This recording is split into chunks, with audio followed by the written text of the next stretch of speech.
Wanita uruk asli melihat hutan itu sangat bernilai. Tumbuhan semula jadi yang tumbuh bukan sekadar tumbuhan yang tak berguna. Dari pokok, daun yang nampak biasa, wanita uruk asli jadikan ubat penawar pelbagai penyakit. Kemusnahan hutan demi pembangunan telah merosakkan herba yang berguna, menyebabkan kehidupan dan kesihatan wanita uruk asli semakin terjejas. Kepupusan hutan ni bermula dah hampir 20 tahun dah, masa itu umur dalam 30 lebih gitu dah. Memang dah nampak kepupusan tu, kemusnahan hutan. Bermula daripada itu memang keadaan kehidupan orang asli macam binatang terancam.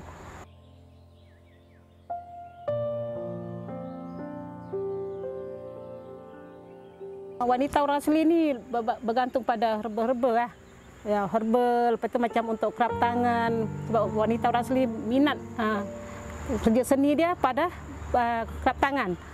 Bila benda ni dah kata orang dah betul dampak dia, sukar lah nak buat. Kadang-kadang nak pergi tempat yang jauh-jauh nak cari pun banyak halangan. Jadi persekitaran dah tak ada. Contoh macam amai terpaksa tanam sendiri. Itu pun tak semua yang ada yang amai tanam, yang boleh hidup aja yang amai tanam. Nak untuk kegunaan lah, nak buat kerap tangan. Macam herba-herba hutan ni memang kata orang memang tak ada. Boleh kata sekarang ni, zaman ni sekarang ni bergantung pada benda-benda di bandar aja.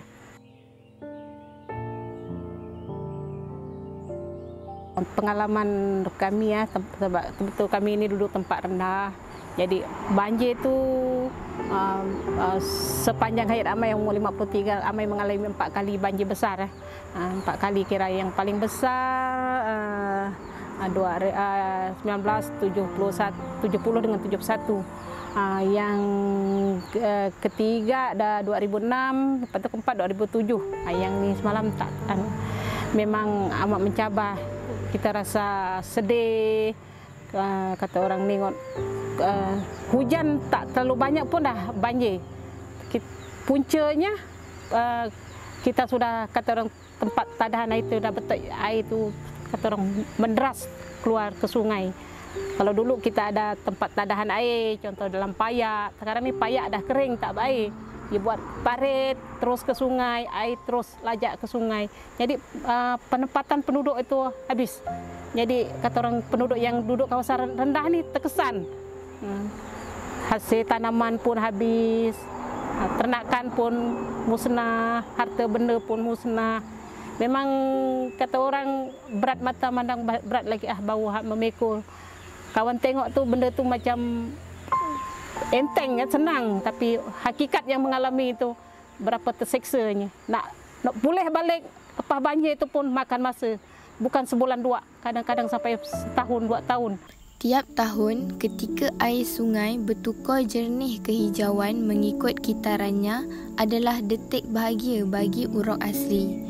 Musim air hijau sangat penting kerana terdapat kepercayaan yang telah diamalkan oleh nenek moyang Encan dan merupakan lubuk rezeki bagi masyarakat uruk asli. Dulu air hijau setahun 2 kali. Sekarang dah air hijau dia tak ngikut musim dah. Setahun sampai 5-6 kali pun ada air hijau.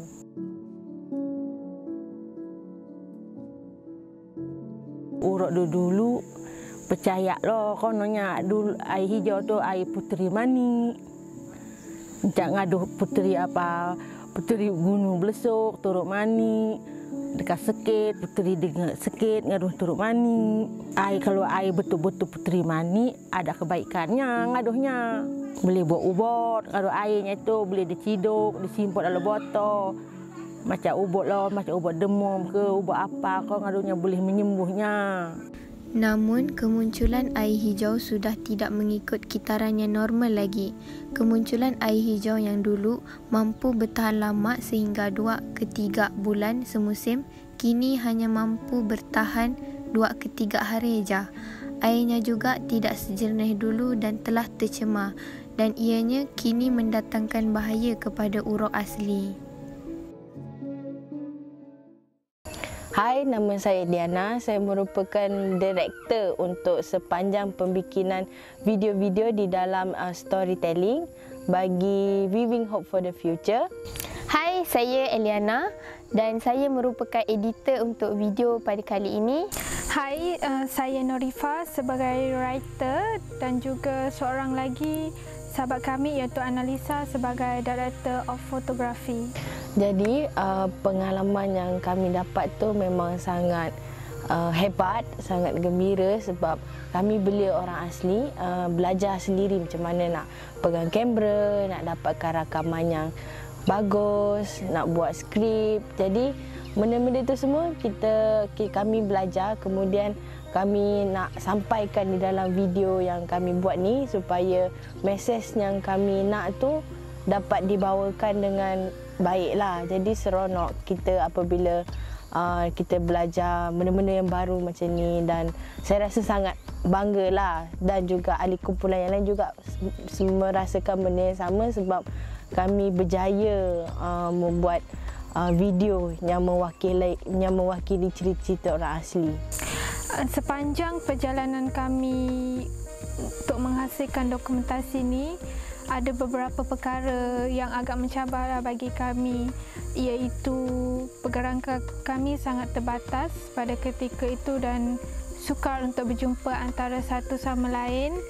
Kebanyakannya kami berbincang secara online dan kami hanya boleh shoot di sekitar kawasan kami saja, tidak boleh untuk pergi terlampau jauh disebabkan oleh pandemik COVID-19. Selain itu, apa yang sukar subjek yang kami interview sukar memahami apa tu krisis iklim. Jadi kami perlu menerangkan, menjelaskan kepada mereka apa tu krisis iklim dan sebelum menjawab soalan supaya mereka faham dan kaitkannya dengan kehidupan mereka. Cuaca juga agak mengganggu pada ketika itu, di mana sekejap panas, sekejap hujan, cuaca tak berapa menentu. Jadi kami terpaksa menunda beberapa kali penggambaran kami. Jadi di situ kami telah membazir waktu. Jadi masa depan yang kami inginkan, saya dan rakan-rakan dan juga masyarakat orang asli, sebenarnya apa yang kami inginkan adalah tolong hentikan pencerobohan terhadap tanah-tanah orang asli dan juga kurangkanlah pencemaran alam yang akan mengakibatkan kepada perubahan iklim. Saya inginkan bumi ini, dunia ini akan dirasai oleh generasi yang akan datang.